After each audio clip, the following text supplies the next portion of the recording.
আমি যোৱা ৰাতি এটা ওদালগুৰি বুলি জেগাৰ নাম এই সন্মুখত মানে ৰাস্তা ধুনীয়াকৈ ৰাস্তা আছে গাড়ী ঘোঁৰা আৰু কিছুমান তেনেকুৱাই টায়াৰ গাড়ী গৰু গাড়ী এইবিলাক 2 নম্বৰী কাঠ চোৰাং মানুহ আছিলে তাৰপাছত আমি সেই দণ্ডিত এম্বুজ পাতিছিল এম্বুজ পতাৰ পাছত মানে ৰাতি 1:30মান বজাত এই গৰু গাড়ীখন লৈ আহিছিল তাৰপাছত আমি ধৰিব পাইছিলোঁ গাড়ী গৰু গাড়ীখন কেইখন হ'ব গৰু গাড়ী আৰু গৰু গাড়ী আপোনাৰ 7খনমান আছে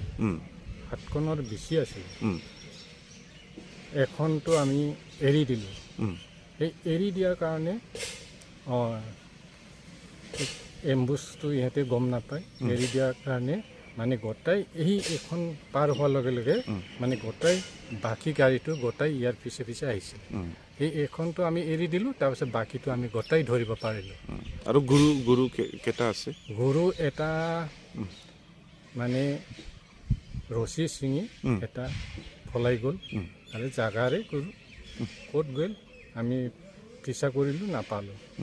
তো কেইটা ধৰিব সক্ষম হৈছে আপোনালোকে গৰু এতিয়া আমি গৰুটো ধৰিছোঁ আমি টোটেলি 13টা তাৰপাছত গোটেই হেৰিটো হিচাপ কৰিব গ'লে নাই কমে 20 লাখ মানৰ হেৰিটো আমি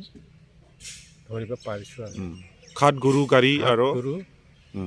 সেয়া টোটেল মানুহ এজনো ধৰিব পৰা নাই চব পলাইছে মানুহ চব পলাইছে চব পলাইছে